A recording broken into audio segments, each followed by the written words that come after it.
Yes, all right, we'll send that along to some other people. Okay, so chapter 8 and 9 was what we're going to discuss today because chapter 10, there isn't much meat to it. It's kind of more of a summary kind of chapter. So chapter 8 is talking about, kind of starts off with an anecdote about his own son and basically just talks about how he tried to support them or him in kind of a difficult time when he was selecting a college and transferring through college and different things like that. So that was a nice personal story that he included. And basically he kind of bulleted several things that he thought that they probably did correct that made that difficult time go a little smoother.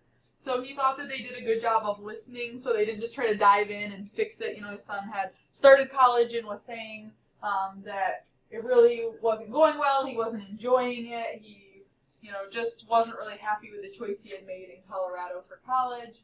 And so they didn't try to look for a quick solution and try to fix it for him or tell him just get over it or anything like that. They just told him, hey, we're available anytime you want to talk. And, so whether it's 2 a.m., whatever, we're here and available for you.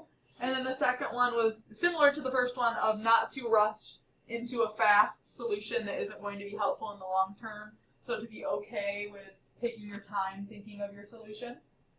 And then they also always encourage their son to find mentors to guide him. So they, in that situation, said, okay, who's your favorite professor that you have? Could you go to that professor's office hours? Could you confide in them in some of these things that you're struggling with and kind of get another viewpoint?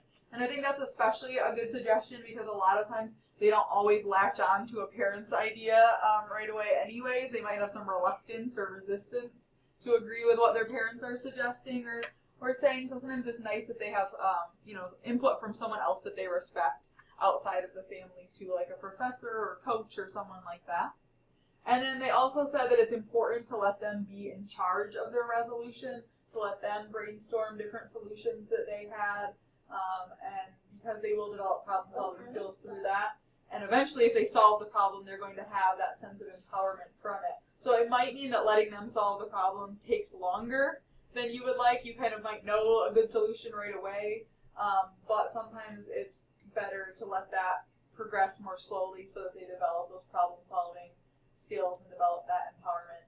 And then last of all, when you do get over that obstacle, obviously make a big point of reflecting on it and celebrating it with them so that they can recognize that they are gaining those skills and feel like you're on their side. So those are some things. Obviously, way in the future is this whole college situation that he's saying. But I think that a lot of times in high school, in college, or when some of these issues emerge that we might not be dealing with at this grade level, but it's kind of good to keep that in your mind as things that may come up in the future. And then they had some important considerations that when you are goal setting, you should keep in mind, since this chapter is all about goal setting. One thing they said is you can be good at things you don't enjoy. And sometimes parents and teachers, when we see a kid doing really well on something, sometimes we assume they must like it. Like, oh, you got all hundreds on math. You love math. This is great. And it's important to recognize that someone can love math, but not be great at it, or or not love reading, even though they score really high. So when you're looking for future goals and college majors and things like that, just because it's their strength doesn't necessarily mean that is their future. And I also really like the quote he put in, anything worth doing, I had a typo, no, is worth doing poorly.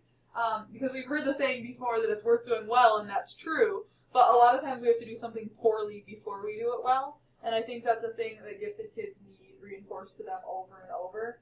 And to, help prepare them and say, hey, you're trying this new thing, and you might make mistakes, you might not be very good at it, you might even look like a fool in this situation, but that's okay, because if you want to eventually be good at it, then you have to be bad at it first a lot often.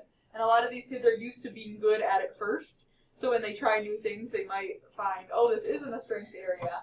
But that doesn't mean they can't be passionate about it. And I know I personally, in schools, tried to start taking dance lessons and pretty much wasn't good at it, the first 2 weeks. And within, I want to say, a month and a half, I was begging my parents to let me quit dance lessons, which eventually they did. So I don't know if that is right or wrong, but I think that was something I wasn't ready for and didn't understand at that point, is that, you're not just going to automatically be good at your first time trying dance out and things like that. So I think that's an important learning opportunity for kids to understand, is that they're not going to be great at everything right away.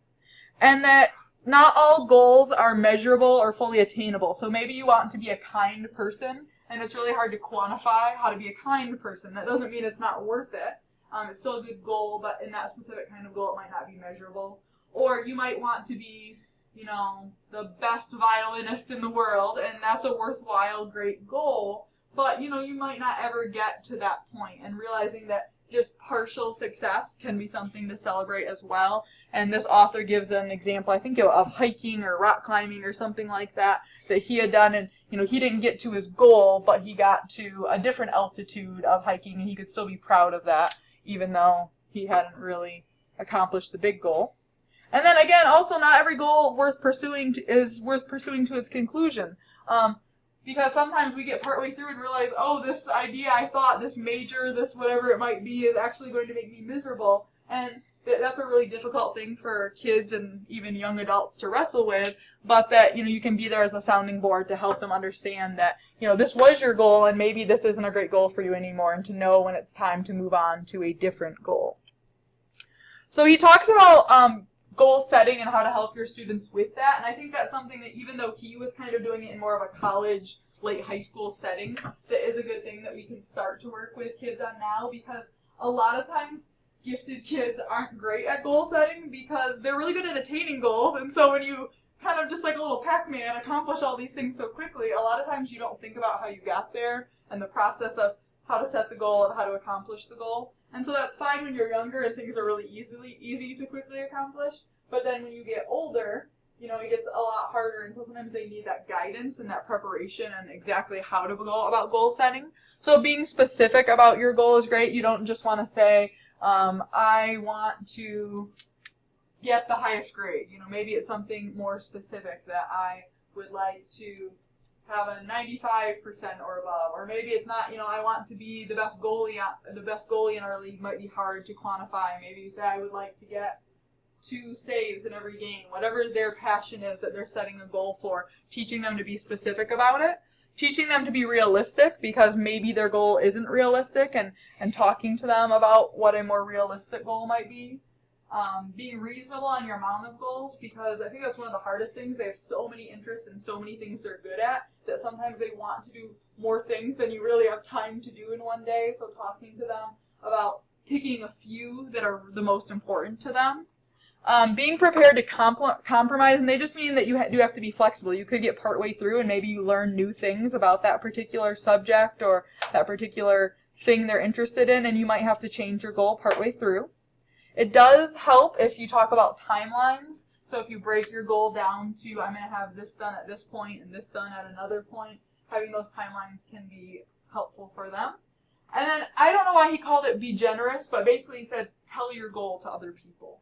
So sharing your ideas and saying, this is what I'm thinking of doing, because you might get feedback from an expert that would help you change your plan, or that might help you accomplish the stages of your goal.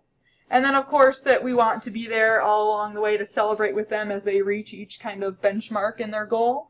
And, be there to listen as well, especially when they feel defeated or self-critical.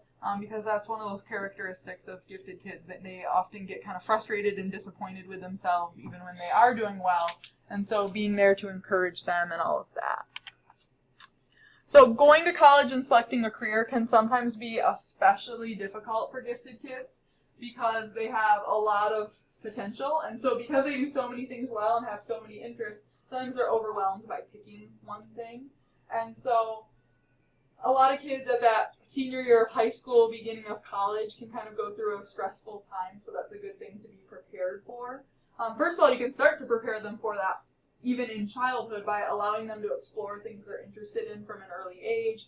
So if they really like, aeronautics, looking to go to the air zoo and things like that. If they really like animals, looking for, special opportunities, day camps, things at the zoo, just really letting them kind of satiate that excitement around these different topics, because eventually they're probably in a lot of the topics going to run into like, okay, that's enough.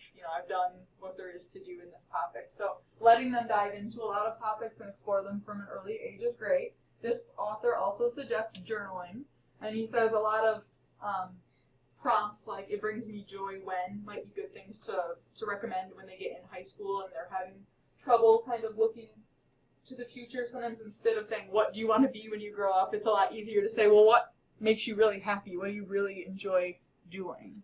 And looking at that list to help inspire them. And then also job shadowing and internships are another thing that they recommend in this chapter. I definitely think that more and more we're seeing high schools that make internships a mandatory part, or if not internships, volunteer hours, and I think you can use those really strategically to look for things that could help them prepare for the future. I mean, I didn't really intend to be a teacher when I was in high school, and then I had a job shadowing or internship experience during high school in a second grade classroom, and I realized that I was excited every day, even though it was the end of my day, even though it was, 2:30, whatever time it was, that I really looked forward to going and doing that, and so I realized that that was something I wanted to pursue in college. So a lot of times those internships help you decipher if you would really enjoy doing that every day. And he also says that he thinks it's valuable to go into college without a major and allow people to explore. So because you do have a lot of those different basic classes that regardless you have to take anyways, he thinks sometimes it's a good idea to take those basic classes, explore, and then maybe declare a major at the end of your freshman year after you've had a chance to explore, because he talks about sometimes kids dive into one thing and then they almost feel like they're too far in to change their mind at that point. I know my personal experience, I had come from an internship and knew what I wanted to do, so I think I saved money by declaring my major right away and kind of pursuing that and taking courses that would help me, but that is his recommendation, is to be open if they're not sure what they want to do, that it's okay to not declare a major right away. And then he has a whole section about what if they don't want to go to college. And so he cautions that forcing them sometimes results in a lot of wasted time and money. He talks about sometimes, parents will say, well, do it for a year, and then if you don't like it, you can stop. He goes, well, the problem is, a lot of times then they get their mindset on, well, in a year I can be done, so I don't even have to try for this year. So he just cautions about some of those kinds of things. He seems to advocate more for, if they really are against trying college, that maybe taking a year off and pursuing other options, maybe they'll eventually mature and decide on their own that they want to go to college and obviously make better use of it if it's their decision. But he does say that if they don't want to go to college, that obviously you need to have them, make a plan and show you, what is your budget? How do I expect to earn this money? What other, maybe there's a certain career goal that they want to go into, that maybe they want to be an electrician and there's some type of apprenticeship or something like that that they could do. So even though you don't want to necessarily force them to do college if that's not the path that they seem interested in, you can still definitely work with them and require them to show you a plan and a budget of how they plan to do things. And a lot of times, again, using the guidance counselor at high school, using mentors who are doing what they want to do, things like that can be ways that it doesn't end up being adversarial between the two of you.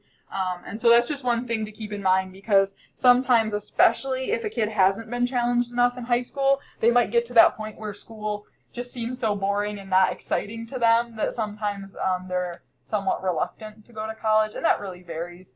Some kids, it's, I can't wait to go be a doctor or a lawyer, and they're excited to run off and have this independent time at college, but you do sometimes have kids who associate school with being stuck in a seat and bored, and so for some of them, you might want to develop a different plan.